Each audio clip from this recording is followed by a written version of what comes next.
the hook to all the stories is the Chinese rover spots a cabin looking picture on the moon, and oh yay, Zurg is gone. He was staring at me.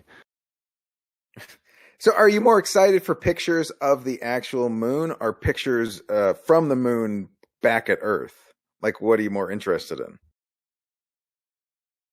Well, I don't know. The moon's just appealing to me. I don't know. There's nothing up there, but the fact that we've already been there once and now we're going to go back, and they're, well, I'm going to be bummed when it's not made of cheese, but right. But is it because it's white? Is it white and pale? It reminds you of John. So there's some familiar. Feels like family. That's what it is. No one. Okay, you might have solved it, Kirk. That might be it. I didn't. Yeah, it was Daddy, I Wet My Huggies solar sail, and I probably should look up and see what's been going on with that. But I'm pretty sure they needed 1.21 gigawatts. Well, yeah. That's a scientific everything. Yes. They cured polio. They had that many gigawatts. They didn't even know what they were yet. There's a gigawatt. Okay. No, they said, so in the article they said, Kirk, they said you would need millions of lasers pointed at this thing at any given time, and you would be shooting these lasers, and they would have to be individually aimed to make sure that they were optimally hitting this light sail.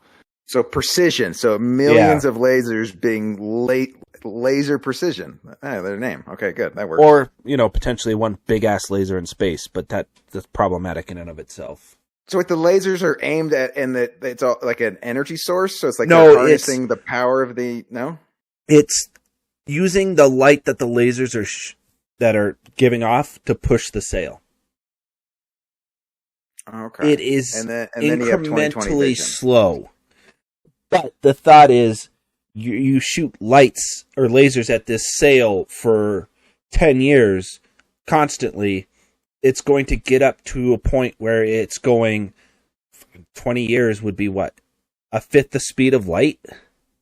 Okay. So I'm picturing like a sailboat, and you bring a big exhaust fan to aim at to make it go faster.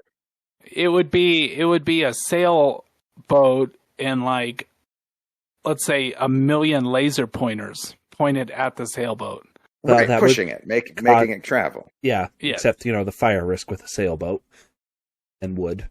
Right, so that's why it's not working in the paper, because it's going to the space sail is going to burst into flames as soon as the laser's heated up. So. Yeah, it's like we've. Well, I mean, when you get X-rayed, they go, "Hey, here's this vest. Put this vest on to protect you." Not anymore. So I mean, they don't do that. You don't get a vest anymore. Well, I guess it depends on where you go, but it's becoming less in play. I should know. It seems sketchy. Why? John's just like, here, yeah, you don't need the vest anymore. It's cool. No. Well, see, here's the thing. The studies that have come out are by physicists who have gone to school way longer than I have. Well, I mean, it just seems like a hard thing to take away. It's almost like a psychological thing for people. Like, look, I'm used to being protected. Like that seems more for just the patient's well-being than even if technically you don't need this, but it's gonna make you feel better. Yeah, no, that still comes into play. I mean, it's not like and you still have them. It's not like you're gonna throw them out. I'm gonna take this lead vest and do something with it. Probably not. These are the worst bed sheets ever.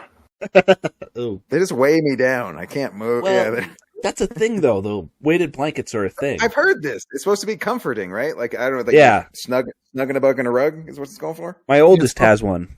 It's supposed to be like a hug, I guess. I don't know. It sounds terrible. Sounds like someone you're going to picture someone strangling you because it's just you. In the true Mitch Hedberg styling, it's like being taken down by a really weak guy. All night. Yeah. you guys brought up the Perseverance. Well, I wanted to bring up the Ingenuity this week. It just made its 17th flight, which I only thought was impressive because think about when we first started talking about Ingenuity. Yeah.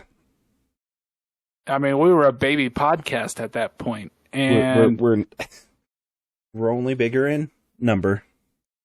Yeah, they weren't even. Was it like in 10 was like a milestone? They weren't even expecting that, right? No, I think 5 was like its initial lifespan. So the fact that it just reached 17, that's a big number, comparatively. But it's the hardest working space whirlybird in space. It's just like James Brown.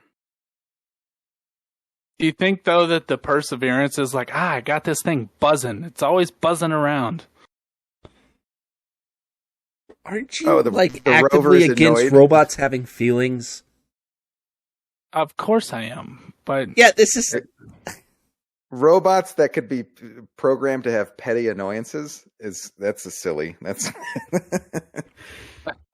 the copier guy, right? Am I right? Oh, he's so annoying. What? Oh, and I can do really important calculations, but this guy. Hold on, I'm not done complaining about that guy yet. Right. On my way to the water cooler, glug, glug, glug. Oh, God. And I'm a robot. Okay. And scene. In fact, and I still have the model of, said Ingenuity sitting on my desk. And you like it because it's blue collar. You're getting your money's worth. He's working overtime. He's working hard for the money. That's what you like about it. Yeah. Oh yeah. That whirlybird's making its living up there.